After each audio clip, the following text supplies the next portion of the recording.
ये सच्ची घटना है और सच्ची घटना उसके साथ हुई है जो खुद जो है पब्लिक का रक्षक है, जो खुद जो है देश और संविधान धर्म का रक्षक है। मतलब कि एक महिला सिपाही के साथ जिस तरह की घिनौनी हरकतें की गई है, उससे यही लगता है कि प्रशासनिक अधिकारी, प्रशासन में भी लोग सुरक्षित नहीं है। मैं आपकी बात कर रहा हूं मुरादाबाद के मझोला थाना की। मुरादाबाद जो कि उत्तर प्रदेश में है और मुरादाबाद काफ़ी फेमस जगह है। मुरादाबाद का मझोला जो थाना है उसमें एक घटना घटती है। एक पुलिस चौकी होती है, हेल्प डेस्क पुलिस चौकी होती है, उसमें एक महिला सिपाही जो कि उसमें काम कर रही होती है, जो दलित समाज की एक महिला होती है। उसके बाद उस लड़की जो होती है, महिला सिपाही जो होती है, वो हेल्प डेस्क में काम कर रही होती है। उसके बाद वहाँ पर दरोगा ललित चौधरी का पोस्टिंग होता है। ललित चौधरी जब देखते हैं उस महिला सिपाही को तो वो जो है उसकी तरफ जो है उनका आलिंगन बढ़ जाता है, उसके तरफ जो है उनकी आकर्षण जो है बढ़ जाता है और वो उससे नज़दीकियां बनाने के लिए सोचने लगते हैं। इसलिए कि महिला सिपाही जो थी वो काफ़ी सुंदर थी, स्मार्ट थी और उसका वदन जो था वो छड़ाड़ा था, जिसके बाद दरोगा ललित चौधरी उस पर फिदा हो जाते हैं। इसके बाद होता है अब उससे बात करने का सिलसिला जारी हो जाता है। बात करने के सिलसिला जब जारी होता है तो वो उससे पूछते हैं कि मैडम आप कहाँ की रहने वाली हैं। वो बताती है कि मैं अलीगढ़ के इस गांव की रहने वाली हूं।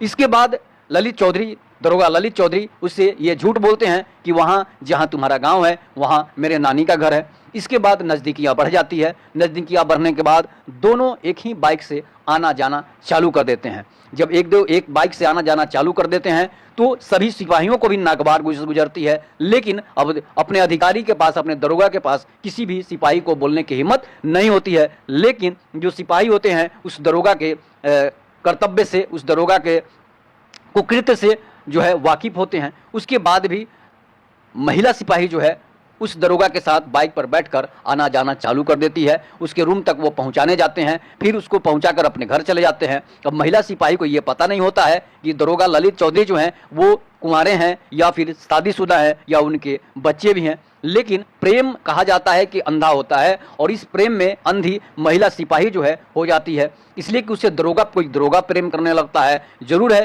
कि अपने से जूनियर अगर सीनियर आपसे प्रेम करे तो आपका प्रेम जो है बढ़ जाता है। अब वो प्रेम लालच के चक्कर में बढ़ जाए या फिर वो प्रेम जो है आपके प्रेम के लिए बढ़ जाए, लेकिन मैं आपको बता रहा हूं कि वहां प्रेम नहीं था, वहां प्रेम का शैतान था। इसलिए कि महिला सिपाही से दरोगा ललित चौधरी कहते हैं कि तुम बहुत अच्छी लगती हो, काफ़ी सुंदर हो, तुम्हारी नाक नक से जो है काफ़ी सुंदर है, बदन चढ़ाड़ा है। इसके बाद लोग फ़ोन पर दोनों लोग आपस में बातें करते हैं। फ़ोन पर जब रात तक बातें होती है तो प्रेम तो जग जाहिर है कि प्रेम तो होना ही है और महिला सिपाही को लगता है कि दरोगा ललित चौधरी हमसे प्रेम कर रहे हैं। इसके बाद दोनों का जो है अब प्रेम इतना बढ़ जाता है, बात इतनी बढ़ जाती है कि दोनों आपस में जो मोबाइल से बातें करते हैं तो अश्लील से लेकर सभी तरह की बातें होनी चालू हो जाती है। इसके बाद होता है दोनों का शारीरिक संबंध। प्रेम होगा तो शारीरिक संबंध बनेगा ही। आजकल हीर रांझा वाला प्रेम है नहीं, राधा कृष्ण वाला प्रेम है नहीं। आजकल का प्रेम जो है वो हवस है, सिर्फ और सिर्फ हवस के सिवा आज का प्रेम कुछ नहीं है और वो प्रेम जो है हवस में बदल जाता है। महिला सिपाही जो है उसके साथ हम बिस्तर होने लगती है अपने दरोगा जी के साथ। इसके बाद होता क्या है कि जब हम बिस्तर होना चालू हो जाती है उसके बाद महिला सिपाही 3 महीने के बाद प्रेग्नेंट हो जाती है और प्रेग्नेंट जब हो जाती है तो सिपाही से, दरोगा जी से कहती है, ललित चौधरी से वो कहती है कि मैं प्रेग्नेंट हो चुकी हूँ। तो दरोगा क्या बोलता है? दरोगा बोलता है कि तुम इस बच्चे को एबॉर्शन करा दो, इसलिए कि अभी हम लोगों को तो शादी करनी नहीं है, अभी हम लोगों को तो ड्यूटी करनी है। इसके बाद उसे के साथ मारपीट होता है। लेकिन प्रेम ऐसा होता है कि प्रेम में लोग अंधे हो जाते हैं, मारपीट करने लगते हैं और उसके बच्चे को एबॉर्शन करके गिरा देते हैं। लेकिन इसके बाद क्या होता है कि दोबारा फिर जो है प्रेम उसका जो परवान चढ़ा, फिर दोबारा प्रेग्नेंट हो गई, फिर उसके बोली कि अब आपको शादी हमसे करनी है। इसके बाद जो है बच्चे फिर गिरा दिए जाते हैं और ये पाप जो है बढ़ते चला जाता है। 2 से बार 3 बार 4 बार प्रेग्नेंट हो जाती है महिला सिपाही और दरोगा जी मजे लेकर उसके साथ गलत करना चालू कर देते हैं, उससे ब्लैकमेल करना चालू कर देते हैं। अब क्या होता है, इसके बाद जो है महिला सिपाही जो है अपने गांव लौटती है अलीगढ़ जब आती है तो उसकी शादी सेट हो जाती है, उसकी सगाई भी हो जाती है। सगाई होने के बाद फिर वो अपने ड्यूटी पर चली जाती है, इसलिए कि सगाई के बाद जो होता है कि 1-2 महीने 6 महीने के बाद ही शादी होती है, तो अपने ड्यूटी पर फिर वो मुरादाबाद चली जाती है। मंझोला थाने में। इसके बाद फिर से सिपाही जो हैं, दरोगा जी जो फिर से आते हैं और उसके मुँह से उसको समझाते हैं कि जब तुमको शादी ही करनी थी तो तुम हमसे ही शादी कर लेती। अब बेचारी वहाँ पोह में पड़ जाती है, वो संकट में पड़ जाती है और बोलती है कि शादी तो मेरी सेट हो गई, अब मैं क्या करूँ। तो आपने पहले बताया, आपको मैं बार बार कर रही थी कि शादी आप हमसे कर लीजिए, लेकिन आपने तो मेरे प्रेग्नेंट होने के बाद बच्चे को भी गिरा देते थे। अब दरोगा जी बोले, उसको समझाए कि देखो अगर कुंवारे में प्रेग्नेंट हो जाएगी, बच्चे हो जाएंगे और बच्चे जब हो जाएंगे बाहर निकल आएंगे तो फिर समस्या जो है समाज हमें रहने लायक नहीं छोड़ेगा, इसलिए बच्चे शादी के बाद ही जायज़ होते हैं। इसके बाद फिर उसके दिमाग को फेर देते हैं। इसलिए कहा जाता है कि महिलाओं का दिमाग जो होता है नहीं होता है, चाहे वो कितनी भी पढ़ी लिख कर IAS IPS क्यों ना बन जाए, PM और CM क्यों ना बन जाए, लेकिन उसका दिमाग जो होता है वो बैल बुद्धि होती है।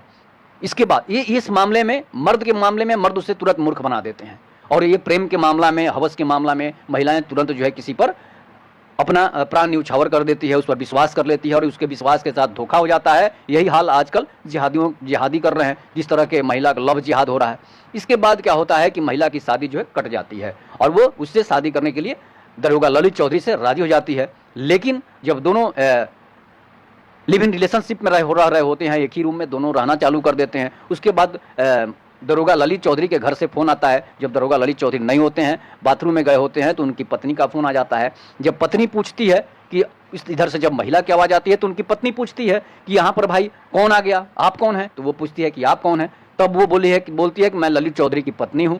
इसके बाद होता क्या है कि दोनों में झगड़ा चालू जाता है। वो बताती है कि आपके पति ने हमें 4-5 बार प्रेग्नेंट कर चुका है, मेरी शादी भी, सगाई भी हो चुकी है। उसके बाद इसने शादी करने के लिए बोला तो मैंने शादी कैंसिल कर दी। इसके बाद अब होता है दोनों में मारपीट चालू हो जाता है कि तुमने मेरी पत्नी से क्यों बता दिया, हम तुमसे इतना प्रेम करते हैं। अब होता क्या है, दोनों में मारपीट होता है और थाना जो है कुंवर अंशुमन सिंह के पास पहुंचता है, जो IPS रहे होते हैं वहां के। IPS के पास जब ये मामला पहुंचता है, उसके दोस्तों ने, महिला सिपाही के दोस्तों ने समझाया कि आप जाइए और कुंवर अनुपम सिंह से इस मामले को जाकर बताइए। इसके बाद IPS कुंवर SP होते हैं वहाँ के मुरादाबाद के, उनके पास ये मामला पहुँचता है और मामला जितने IPC की धारा 376, 377 लगते हैं, 354 की धारा लगता है, बहुत सारे ऐसे धाराएं हैं जो उस पर लगता है, उन पर FIR होता है।